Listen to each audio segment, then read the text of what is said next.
Hello दोस्तों, स्वागत है आपका मेरे यूट्यूब चैनल परीक्षा प्लान में। तो चलिए आज की पॉलिटी की क्लास को शुरू करते हैं। अध्याय 6 है नगर प्रशासन।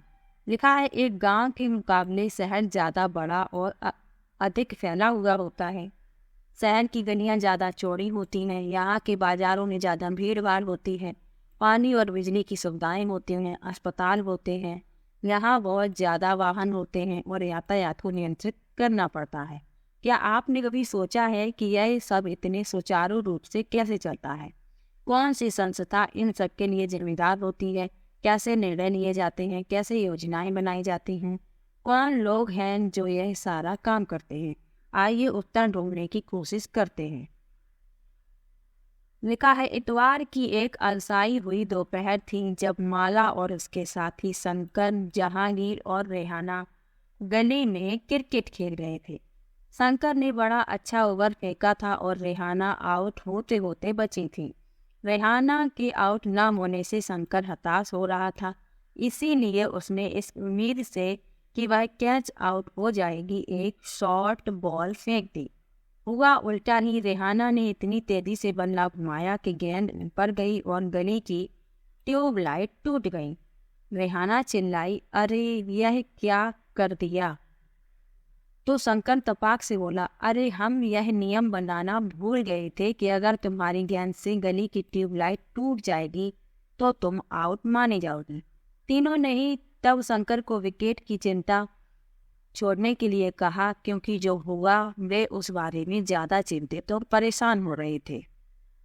पिछले हफ्ते उनसे निर्मला मौसी की खिड़की टूट गई थी, जिसको बदलने के लिए अपने जेब खर्च में से पैसे देने पड़े थे। क्या अब दोबारा जेब खर्च में से पैसे देने पड़ेंगे? और ये पैसे देंगे किसको? गली की ट्यूबलाइट कौन बदलता है? माला का घर सबसे पास था। चारों भागकर माला के घर गए और उसकी माँ को सब कुछ बता दिया। सारी बात सुनकर माला की माँ ने कहा कि उन्हें इस बारे में कुछ खास तो पता नहीं, बस यही मालूम है कि यह नगर निगम की जिम्मेदारी होती है। उन्होंने सुझाया, यास्मीन खाला से पूछना, वे हाल ही में नगर निगम से सेवानिवृत्त हुई हैं। जाओ उनसे पूछ लो। और माला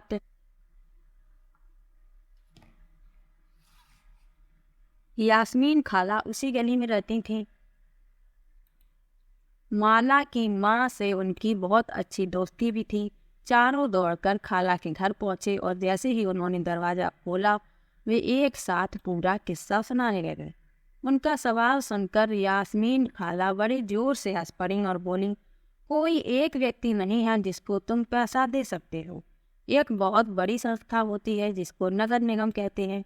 यह सड़कों पर रोशनी की व्यवस्था, कूड़ा इकट्ठा करने, पानी की सुविधा उपलब्ध कराने और सड़कों व बाजारों की सफाई का काम करती है। माला बोली, हाँ हाँ, मैंने नगर निगम के बारे में सुना है। मैंने शहर में बोर्ड देखे हैं जो नगर निगम द्वारा लोगों को मलेरिया के बारे में बताने के लिए लगाए जाते हैं। खाला बोली, तुम बिल्कुल सही कह रही। नगर निगम का काम यह सुनिश्चित करना भी है कि शहर में बीमारियां ना फैलें। यह स्कूल स्थापित करता है और उन्हें चलाता है। शहर में दवाखाने और अस्पताल चलाता है। यह बाग बगीचों का रखरखाव भी करता है। उन्होंने आगे जोड़ा, हमारा पूरे शहर बहुत ही बड़ा शहर है और यहाँ नगर प्रशासन चलाने वाले संस्था को नगर निगम कहते हैं। छोटे कस्बों में इसे नगर पालिका कहते हैं। तो जो महानगर होते हैं उनमें जो नगर प्रशासन चलाती है संस्था उसे कहते हैं नगर निगम, और छोटे कस्बों में इसे नगर पालिका कहते हैं। ये बात याद रखिए। लिखा है निगम पार्षद एवं प्रशासनिक कर्मचारी। यास्मीन खाला, मुझे बड़ी उत्सुकता हो रही है कि यह फैसला लेता कौन है कि पार्क कहाँ बनाया जाए। जब आप नगर निगम में काम करती थी तो क्या ऐसे मजेदार निर्णय भी लेने पड़ते थे? रेहाना ने पूछा। खाला ने जवाब दिया, नहीं रेहाना, मैं तो निगम के लेखा विभाग में थी। बस लोगों की मासिक तनख्वाह की पर्चियां बनाती थी। क्योंकि शहर का आकार बहुत बड़ा होता है, इसलिए नगर निगम को कई निर्णय लेने होते हैं। इसी तरह शहर को साफ रखने के लिए बहुत काम करना पड़ता है। ज़्यादातर निगम पार्षद ही यह निर्णय लेते हैं कि अस्पताल या पार्क कहाँ बनेगा। तो अस्पताल और पार्क बनाने का निर्णय कौन लेता है? निगम पार्षद। आगे लिखा है, शहर को अलग अलग वार्डों में बांटा जाता है और हर वार्ड से एक पार्षद का चुनाव होता है। नगर निगम के कुछ निर्णय ऐसे होते हैं जो सारे शहर को प्रभावित करते हैं। ऐसे जटिल निर्णय पार्षदों के समूह द्वारा लिए जाते हैं। कुछ पार्षद मिलकर समितियां बनाते हैं जो विभिन्न मुद्दों पर विचार विमर्श करके निर्णय लेती हैं। उदाहरण स्वरूप, एक बस स्टैंड को बेहतर बनाना या किसी भीड़ भाड़ वाले बाजार का कचरा ज़्यादा नियमित रूप से साफ करना, या फिर शहर के मुख्य नाले की सफाई होनी है। पार्षदों की समितियां ही पानी, कचरा जमा करने और सड़कों पर रोशनी आदि की व्यवस्था करती हैं। जब एक वार्ड के अंदर की समस्या होती है तो वार्ड के लोग पार्षद से संपर्क कर सकते हैं। उदाहरण के लिए, अगर बिजली की खतरनाक तार लटक कर नीचे आ जाए तो स्थानीय पार्षद बिजली विभाग के अधिकारियों से बात करने में मदद कर सकते हैं। जहां पार्षदों की समितियां एवं पार्षद विभिन्न मुद्दों पर निर्णय लेने का काम करते हैं, वहीं उन्हें लागू करने का काम आयुक्त और प्रशासनिक कर्मचारी करते हैं। आयुक्त और प्रशासनिक कर्मचारियों की सरकार द्वारा नियुक्ति की जाती है, जबकि पार्षद निर्वाचित होते हैं। तो नगर निगम में ये निर्णय लिए कैसे जाते हैं, रेहाना ने पूछा। वह कभी सोचना बंद ही नहीं कर सकती। बच्चों के सवालों से खुश होते हुए यास्मीन खाला ने जवाब दिया, सारे वार्डों के पार्षद मिलते हैं और सबकी सम्मिलित राय से एक बजट बनाया जाता है। उसी बजट के अनुसार पैसा खर्च किया जाता है। पार्षद यह प्रयास करते हैं कि उनके वार्ड की विशिष्ट जरूरतें पार्षद के सामने रखी जा सके। फिर ये निर्णय प्रशासनिक कर्मचारियों द्वारा क्रियान्वित किए जाते हैं। खाला बड़ी खुश थी क्योंकि किसी बड़े व्यक्ति ने तो आज तक उनके काम के बारे में पूछा नहीं था। बच्चों के सवालों ने उन्हें अपने अनुभव बांटने का एक मौका दिया था। शंकर ने बड़ी उत्सुकता से पूछा, अपना शहर तो इतना बड़ा है, इसकी देखभाल के लिए बहुत लोगों की जरूरत पड़ती होगी। खाला, तब तो नगर निगम में ढेर सारे लोग काम करते होंगे। वह अब तक क्रिकेट के मैच और अपने अधूरे ओवर की बात बिल्कुल भूल चुका था। दरअसल शहर में काम को अलग अलग विभागों में बांट देते हैं, जैसे जल विभाग होता है, कचरा जमा करने का विभाग, उद्यानों की देखभाल का विभाग, सड़क व्यवस्था का विभाग इत्यादि। मैं नगर निगम के सफाई विभाग में थी, उसी के लेखा विभाग में हिसाब किताब का काम करती थी। खाला बड़े इत्मीनान से बता रही थी। फिर बच्चों के खाने के लिए रसोई से कबाब लाने चल पड़े। जहांगीर ने रसोई में खड़े खड़े तेजी से अपने कबाब खा लिए। फिर ऊंची आवाज में वहीं से बोला, यास्मीन खाला, नगर निगम जिस कूड़े कचरे को इकट्ठा करता है वह जाता कहाँ है? बाकी बच्चे अभी कबाब खा ही रहे थे। यास्मीन खाला ने बताना शुरू किया, इस सवाल का जवाब बड़ा मजेदार है। जैसा कि तुम जानते हो, कचरा लगभग हर गली में ही फैला रहता है। पहले हमारे पड़ोस का भी यही हाल था, चारों तरफ कूड़ा फैला रहता था। अगर कूड़े को इकट्ठा करके हटाया ना जाए तो मक्खियां भिनभिनाती रहती हैं और आसपास कुत्तों चूहों का जमावड़ा हो जाता है।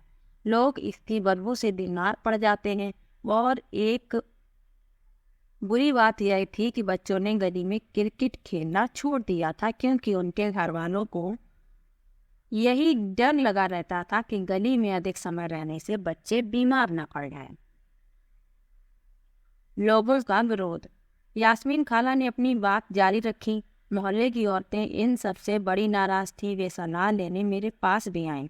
मैंने उन्हें कहा कि मैं विभाग के किसी अधिकारी से इस मामले में बात करने की कोशिश करूंगी, मगर मैं निश्चित तौर पर यह बात नहीं कह सकती थी कि इसमें कितना समय लगेगा।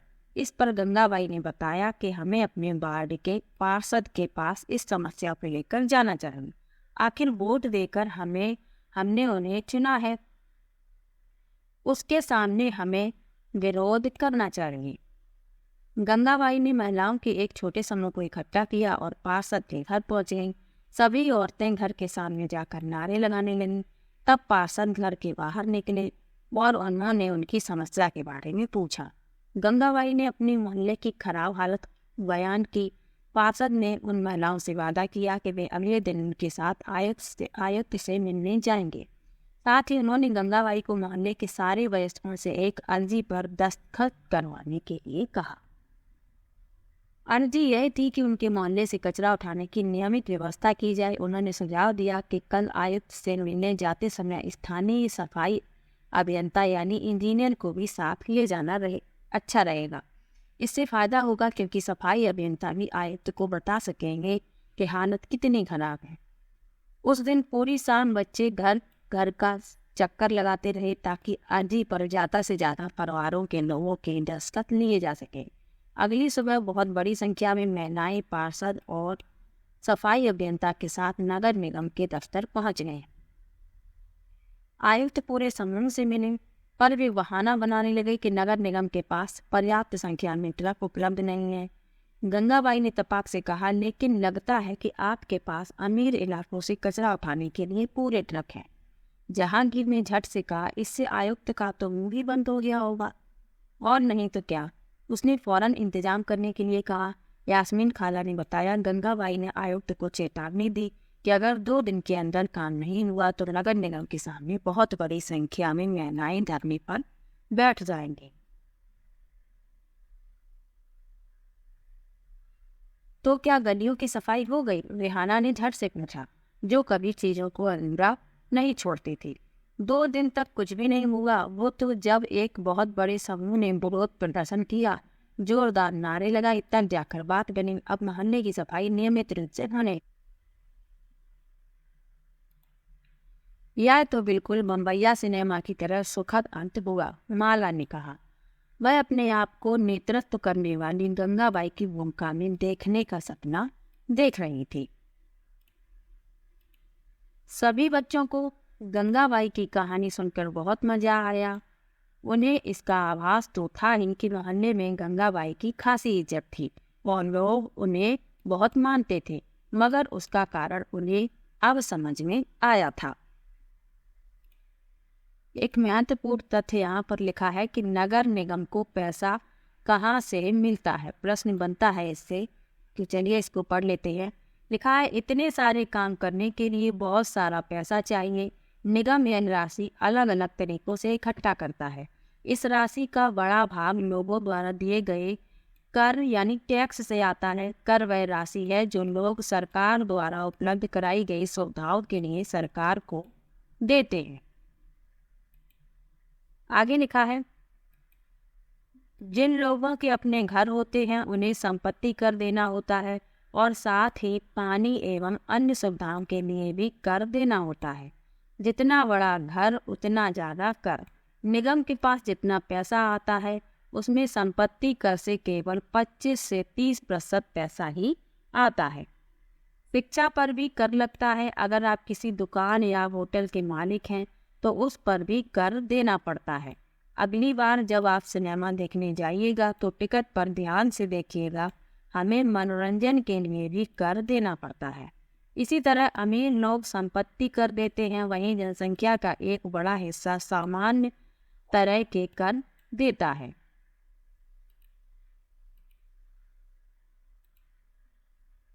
तो नगर निगम को पैसे इन्हीं कर द्वारा मिलते हैं। ये जितनी महत्वपूर्ण तथ्य यहाँ पर लिखे थे, इनके द्वारा इन्हें नगर निगम को पैसा मिलता है। यहाँ लिखा है, खाला के सेवानिवृत्त होने के बाद क्या क्या बदला है।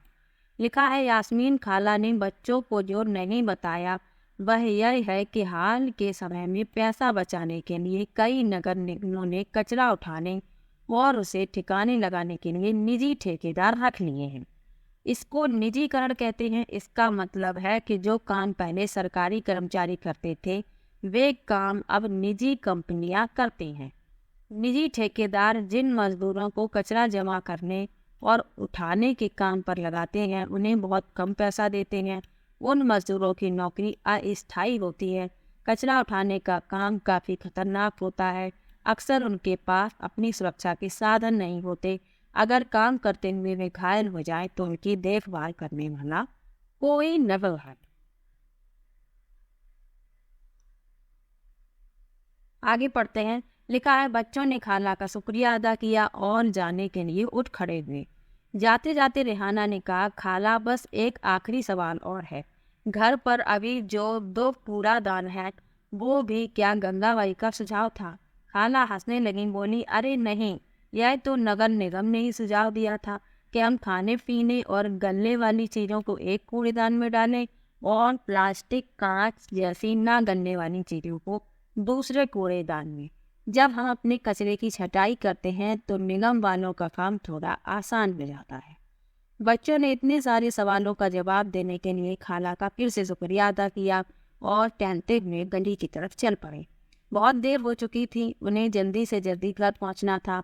आज हमेशा के मुकाबले गली में अंधेरा थोड़ा ज्यादा था। उन्होंने ऊपर देखा, फिर मुस्कुराते हुए एक दूसरे को देखा और वापस खाला की घर की तरफ दौड़ पड़े।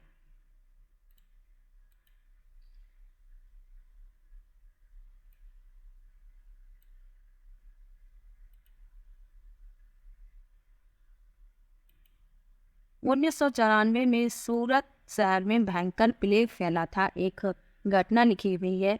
लिखा है, सूरत भारत के सबसे गंदे शहरों में एक था।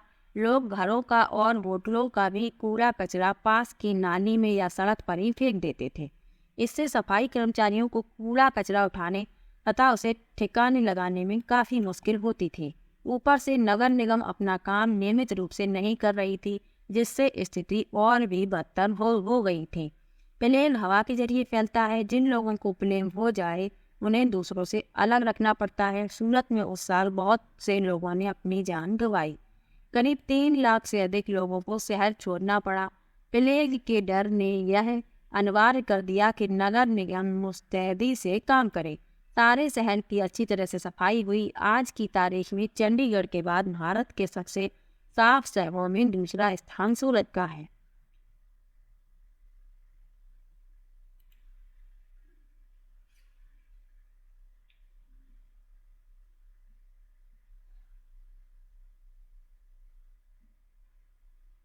तो आज के लेसन में नगर प्रशासन के बारे में जाना है। आज का ये लेसन यहीं पर समाप्त होता है। मिलते हैं एक और नई वीडियो के साथ, तब तक के लिए बाय बाय।